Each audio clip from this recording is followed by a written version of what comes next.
Putik na yan. Paano kung inapapaliwanag sa taas kung bakit nagkandaletse-letse ang operasyon natin? Gaya lang sinabi ko, sir. May tao talaga si Miss Robinson sa loob ng kapulisan. Kaya pinapakulap ko yung lahat ng files ng Mendoza na yan kay Major Romano. Bago pa lang tayo umalis sa station, iba na pakiramdam ko dyan, Chief. Paano mo nasabi, Enriquez? Nakita ko yung reaksyon niya nung hinawakan siya ni Lieutenant Samson sa balikat. Mukhang may tama. Ibig sabihin, siya talaga nagtangka sa buhay ni Miss Antuason. Ilan pa bang tulad ni Rega na makakasagupa natin?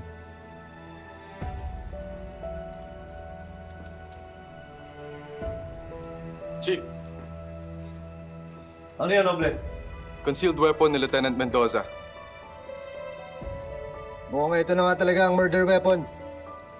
Sinubukan lang itumba at siraan si Antuason para sa negosyo. Mukhang talagang nagpapalawak ng network tong si Miss Robinson, ah. Kailangan natin i-review lahat kung ano meron tayo dito sa kasong to. Kailangan natin malaman kung sino pa ang mga kasabot ni Miss Robinson sa laundering na to.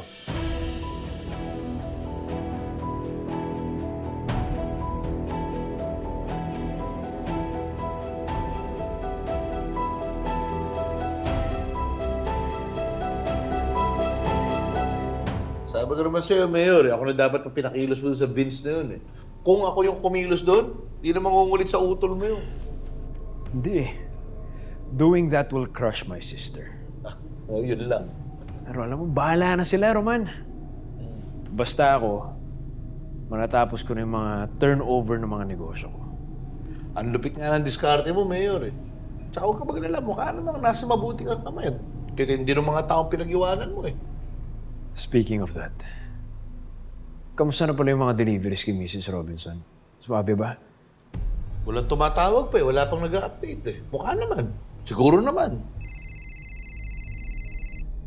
Yan na. Lo, ano balita? Ano? Isang mainit na engkwentro ang naganap sa loob ng isang subdivision dito sa Tarzan City. Ayon sa mga otoridad, nagsimula ang palitan ng mga putok matapos sinubukang tumakas ni Miss Beatrice Robinson. Si Miss Robinson ang isa sa mga itinuturong prime suspect sa pagpaslang ng isang pulis sa Tarzan City na si Lieutenant Eugene Aguilar. Habang nagkakagulo, tinangka pa umanong tumakas ni Miss Robinson ngunit dito na siya nasawi. Ngunit mas naging kontrobersyal ang nadiskubre nila sa loob ng van na sinasakyan ni Miss Robinson. Mga mamahaling maleta na naglalaman ng bilyong-milyong piso. Sa ngayon ay hindi pa malinaw kung ano ang talagang negosyo sa likod ng pera at kung paano ito konektado sa pagkamatay ni Lieutenant Aguilar.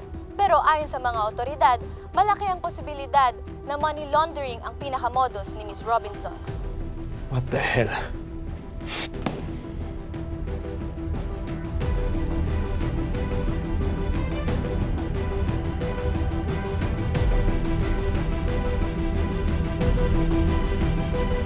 Mayor, ano pong masasabi niyo dun sa Tarzan Police na tao pala nitong si Miss Robinson?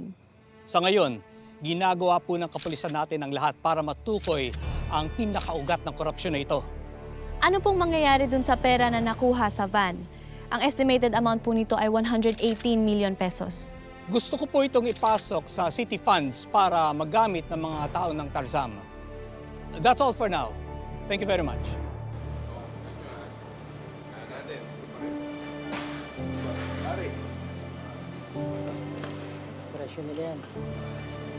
Sige na. Enriquez! Ma'am,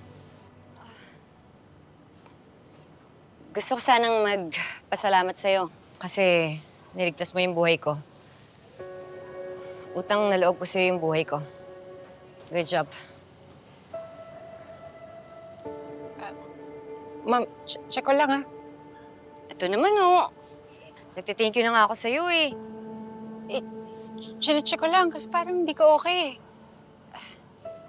Pero, ma'am, kung sa akin din naman nangyari yun, sigurado ako, ganun din ang gagawin mo. Tsaka, sorry nga pala kanina, ha. Natarayan kita. Hindi ko naman alam na pinagdududahan mo pala si Mendoza. Kala ko, malandi ka lang. Ako? Lumalandi? Sorry na. Okay lang. Sanay na ako. Hindi ako sanay na nagsasorry kayo. Good. Kasi hindi porket nag-sorry ako sa'yo, bati na tayo. Okay? Nag-thank you ako sa'yo at nag-sorry ako kasi niligtas mo ako.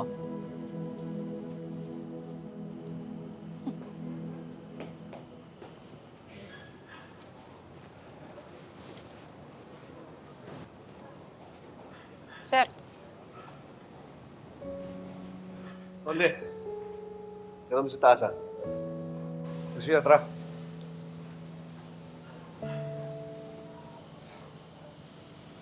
Kamusta ka, Bobby? Nasaktan ka ba? okay lang ako, sir. Kayo, kamusta? Yung daliri niyo, kamusta? Okay na. Pwede mo na baliin ulit. Sige, sir, next time. Misan, Sige, sir. Kung na...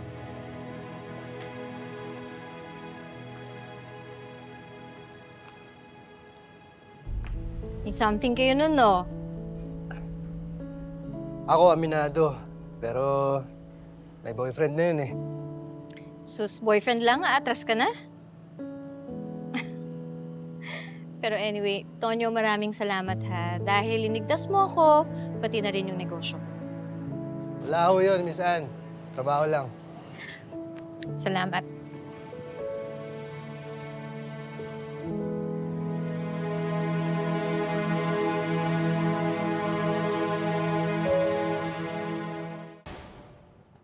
O basta, anytime na gusto mong pumunta sa stud farm, magsabi ka lang ha. Bibigyan kita ng malaking discount. Sige, salamat to, Miss Ann. Sige. Ay, Tonyo! Oo nga pala. Alam mo, pag sawa ka na sa pagiging pulis, pwede kang bumalik sa bar ko. Maging dancer ka na lang dun. Alam mo, patok na patok yung ganun mo. Yung mga ganun mo. Oo, hindi na. Okay na ho yun, Miss Ann. Salamat to. Okay, sige. Salamat. Bye-bye.